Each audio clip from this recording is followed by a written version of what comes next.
Olá, turma, tudo bem com vocês?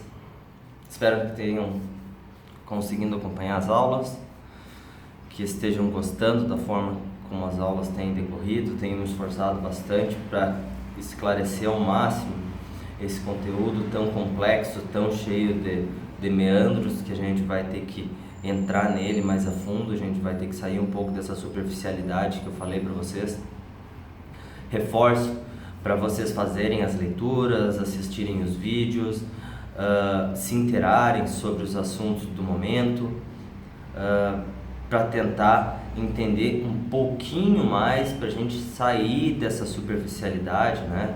Sair desse debate sobre globalização, sobre geopolítica, que é tão profundo quanto um pires. Mas para isso a gente tem que empenhar energia, e muitas vezes as pessoas não estão disponíveis a fazer isso, né? Não estão disponíveis a sair da sua zona de conforto, em procurar coisas novas, procurar entender melhor, porque isso é cansativo, desgasta, as pessoas não estão muitas vezes preparadas para enfrentar a realidade. É muito mais fácil viver no mundo das fantasias, da ilusão, acreditar que o mundo é como é, porque Deus fez assim e ele não vai mudar. Se a gente sair um pouco dessa ideia generalista, a gente vai ver que o mundo é como é por causa de uma sucessão de eventos históricos que foram feitos, que foram objetivo dos seres humanos. Se nós chegamos nesse ponto da história, no formato que nós temos hoje atualmente, é justamente porque muitas pessoas, entre erros e acertos, nos trouxeram até aqui. Mas, deixando para lá, isso daí, vamos voltar ao nosso conteúdo, para que nós não percamos mais tempo, tá? Na última aula, na aula ao vivo, eu falei para vocês sobre o liberalismo, falei sobre o livre mercado, que na verdade não existe um livre mercado tão livre assim, que as grandes empresas, os monopólios, os oligopólios, eles estão atuantes no mercado, tentando destruir as pequenas e as médias empresas. Principalmente as pequenas empresas, que são pessoas que têm pouco capital de investimento, não têm aquele dinheiro para sustentar 1 ou 2 anos, que é o tempo que a empresa precisa para se adaptar, e que normalmente depois que a empresa consegue passar esse período de transição, as empresas tendem a deslanchar. No entanto, a grande maioria das microempresas que surgem, elas não têm capital para se manter durante 1 ou 2 anos. Elas não têm como ficar tomando prejuízo durante esse tempo, então elas acabam sucumbindo às forças do mercado, acabam sendo ou adquiridas por empresas maiores ou acabam abrindo mão dessa disputa. E isso daí vai de encontro àquilo que eu falei para vocês sobre o mercado não ser tão livre. Por quê? Porque o Brasil, para dar um exemplo para vocês, para deixar próximo aqui, o Brasil só em isenção fiscal dá anualmente 300 bilhões de isenção para as grandes empresas.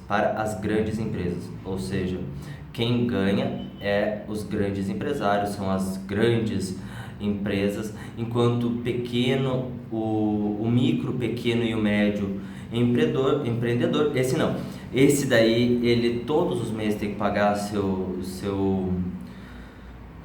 impostos, pagar toda aquela série de cobranças que são feitas mensalmente. Então é injusta essa disputa entre os grandes e os pequenos, certo?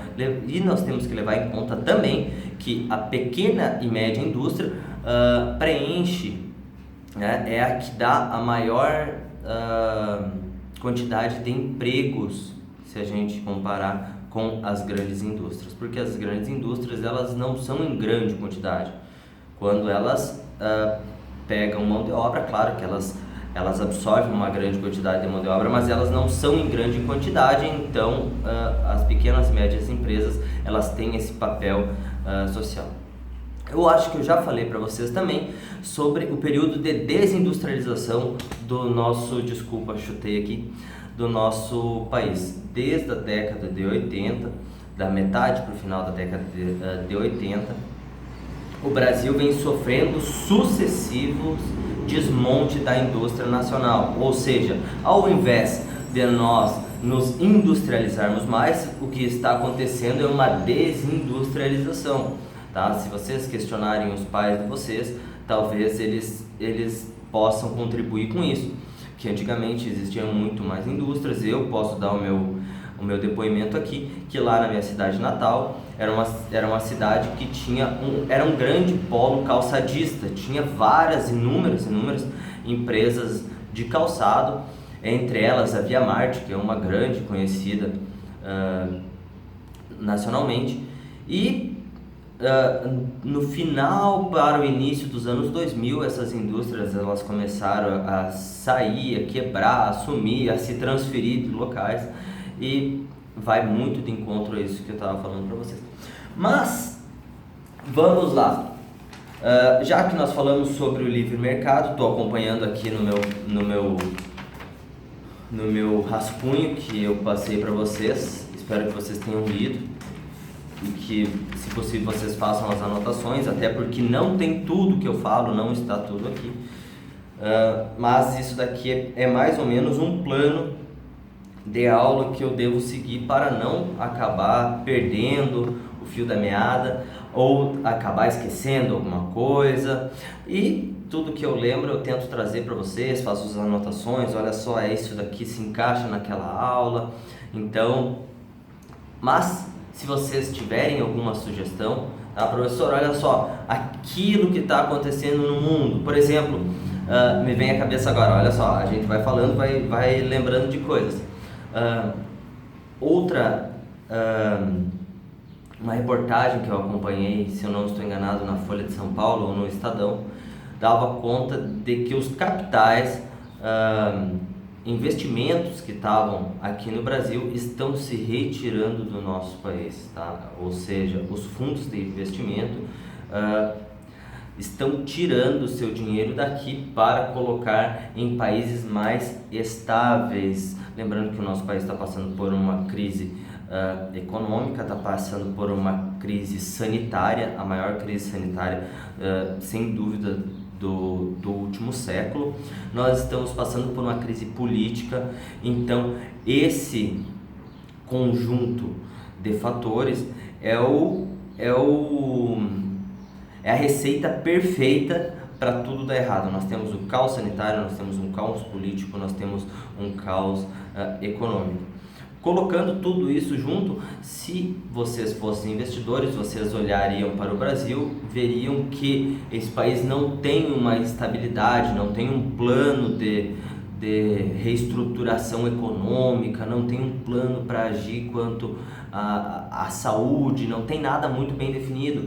Peço para vocês que vocês façam esse julgamento de valor, que se vocês fossem investidores e tivessem o dinheiro para investir, vocês escolheriam fazer um investimento no Brasil hoje, Brasil 2020, vocês teriam coragem de fazer esse investimento? O que os grandes investidores respondem é que não.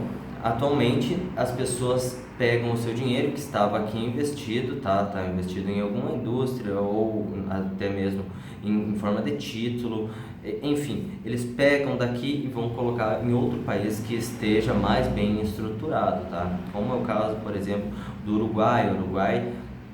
Claro que o Uruguai é um país pequeno, é menor do que o estado do Rio Grande do Sul, que tem uma população muito pequena. A gente sabe que a gente não deve comparar, por exemplo, o Brasil e o Uruguai, porque é totalmente diferente um do outro. Mas, se vocês pegarem e analisarem, o Uruguai é um nosso vizinho, por isso que eu estou dando esse exemplo para vocês, porque ele é muito próximo. Ele está saindo já do isolamento, ele não fez, na verdade, isolamento, não teve lockdown, é um país que deveria ser usado como modelo, pelo menos da questão sanitária, né? Como foi o enfrentamento da pandemia nesse pequeno país do Cone Sul aqui, nosso vizinho.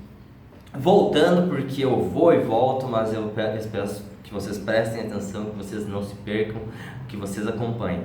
Então, pessoal, o liberalismo, olha só, falei para vocês na aula passada sobre o Consenso de Washington, que aconteceu na capital dos Estados Unidos em 1989, e que era uma cartilha do Fundo Monetário Internacional e do Banco Mundial que tinha algumas dicas de como os países abrirem o seu mercado, se expandirem, crescerem, evoluírem, progredirem. Bem, na verdade, o que tudo isso que foi proposto, esse tiro acaba saindo pela culatra, pelo menos em alguns países, ou a grande maioria dos países, em que o Banco Mundial e o Fundo Monetário Internacional fez as recomendações. Por que isso? Porque era austeridade fiscal, era corte de investimento público, era privatização das empresas.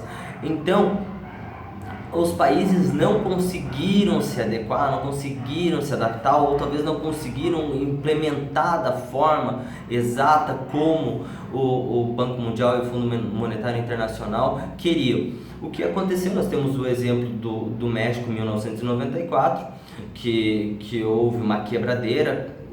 Aconteceu mesmo isso que eu acabei de falar para vocês, os fundos de investimento do dia para a noite começam a retirar todo o seu dinheiro, colocar em outros locais, quebra o México de um dia para o outro, e logo em seguida o nosso país, o Brasil, em 1997, no governo do Fernando Henrique Cardoso, onde que ele tem mais ou menos ele dá esses mesmos passos que o México dá, só que num movimento muito mais acelerado da privatização do Estado. Como eu já falei para vocês, o Brasil, nesse período do final dos anos 90, teve uma série de privatizações em larga escala, com negócios inescrupulosos, negócios, no mínimo, estranhos, né, para ser eufemista, mas cabe a cada um de vocês fazer o julgamento de valor de se isso foi certo, foi uma medida acertada, ou se foi uma medida precipitada, o governo se precipitou, não precisava fazer isso naquele momento, tá? Fica aqui minha sugestão para que vocês aprofundem nesse assunto. Tá? Outro detalhe que eu acabei vendo aqui foi a flexibilização das leis trabalhistas. Lembra que alguns anos atrás aqui no Brasil estava em votação, vamos flexibilizar, porque flexibilizando vai resolver o problema do desemprego. Na verdade, naquele período foi feita a flexibilização das leis trabalhistas, não resolveu. Agora também, no ano de 2018, se eu não estou enganado, 2019, foi feito mais uma flexibilização. Lembro que teve uma história sobre a carteira de trabalho verde e amarela, também cabe vocês pesquisarem e fazer o julgamento de valor, mas o fato é que não houve reais progressos no campo do emprego. Ou seja, as pessoas muitas pessoas do Brasil continua, ainda mais agravado agora em função da crise. O Brasil é um país que tem 30 milhões de pessoas na informalidade, ou seja, sem carteira assinada. Nós temos mais uns 15 milhões de pessoas totalmente desempregadas. Nós temos um problema estrutural crescente atualmente. Então, tudo isso vem de encontro àquilo que nós estávamos falando. Mas agora nós entraremos de fato no que é o liberalismo. Professor, o que é o liberalismo, né? O liberalismo é uma doutrina política que surgiu no século XVII, século XVIII e teve como seus principais pensadores pessoas de grande capacidade de reflexão, né? Pessoas que inclusive tiveram que ler sobre as outras doutrinas políticas para ver o que tinha de errado e o que tinha de certo, o que poderia ser aproveitado, o que poderia ser reciclado e o que deveria ser descartado, tá?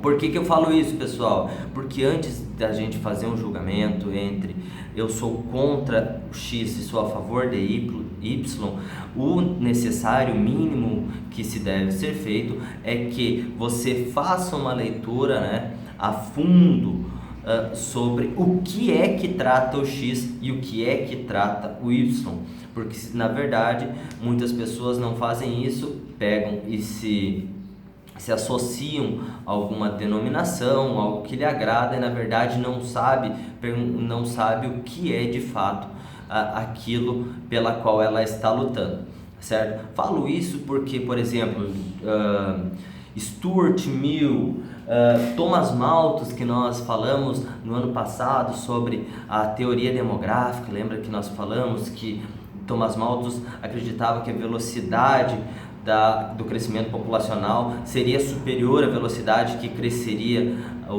a produção alimentícia e que isso geraria fome, geraria guerra, geraria conflito e que na verdade Malthus estava errado, como a gente sabe hoje, porque a fome no mundo não é um problema de produção e sim um problema de distribuição, tá? E também nós temos o Adam Smith. Esses teóricos, eles estudaram muito antes, né? Eles tiveram que estudar sobre as doutrinas que eles tinham, sobre o que eles conheciam de mundo para propor uma nova visão de mundo, né? Para propor uma nova ideologia. O que é uma ideologia? É uma forma de ver o mundo, é um entendimento de mundo, e eles proporam essa nova ideologia. Quais são os principais princípios, tá,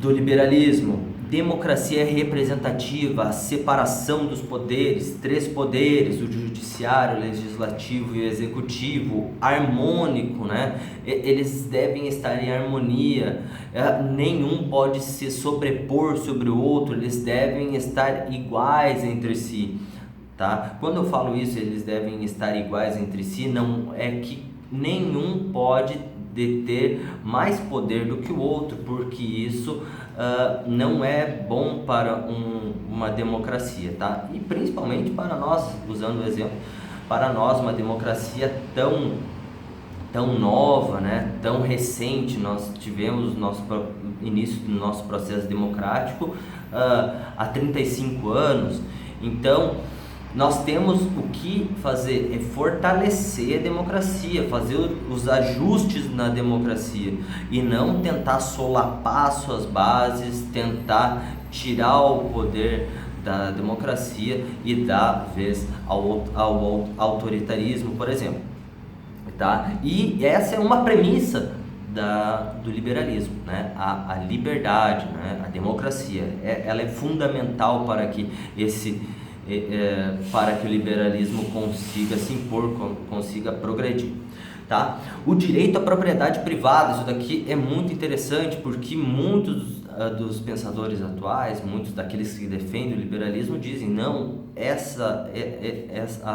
o direito à propriedade privada é algo que não pode ser tocado, não pode ser discutido, a propriedade é sagrada, né? Só que, por exemplo, vai ter no sentido contrário quando nós vemos a Constituição de 1988 que fala que aqui no Brasil as propriedades rurais que não estiverem cumprindo sua função social, né, ou seja, não estiverem produzindo, elas são passível de que haja uma desapropriação dessas áreas para uma possível reforma agrária, distribuição dessas terras para pessoas que estejam interessadas em produzir, em fazer a roda da economia girar, para que essas pessoas tenham algum crescimento social e assim por diante. livre concorrência e livre iniciativa, né? Ou seja, aquilo que nós falamos ontem, não, na última aula, sobre será que de fato existe uma livre concorrência? Bem, essa é uma questão que fica aqui no ar. A ordem natural conduz os homens e as nações à prosperidade, sendo mais benéfica do que qualquer intervenção possível do Estado na vida econômica. Ou seja, será que o próprio mercado tem a capacidade de se organizar? Será que o próprio mercado tem capacidade de se manter igual ou não? Nesse contexto atual, nós teremos grupos econômicos, instituições econômicas se sobrepondo muito mais do que umas se sobrepondo sobre as outras. Fica a dúvida aqui para vocês, tá? Aqui deixo para finalizar essa aula. Eu queria ter falado mais, mas já deu 20 minutos. Eu gostaria que vocês pesquisassem sobre o laissez-faire, tá? Deixa fazer, que é uma máxima do liberalismo, para que na próxima aula a gente fale um pouquinho sobre ele, certo, pessoal? Um grande abraço, um grande beijo. Peço que vocês comentem sobre como está sendo a aula, façam sugestões, proponham discussões, tá? Porque daí eu acho que isso vai fazer com que as nossas aulas fiquem mais dinâmicas, que haja uma troca de ideias, porque é a partir dessa troca de ideias que surge os pensamentos, né? Então eu sugiro para vocês que façam isso. Peço que, se puderem, façam a inscrição no canal, tá? Que nós estamos preparando algumas novidades para vocês, especialmente para o terceiro ano, tá? Então peço que vocês assinem o meu canal e ativem o sininho, tá? Um grande abraço, um grande beijo. Espero que vocês estejam gostando. Tchau, tchau.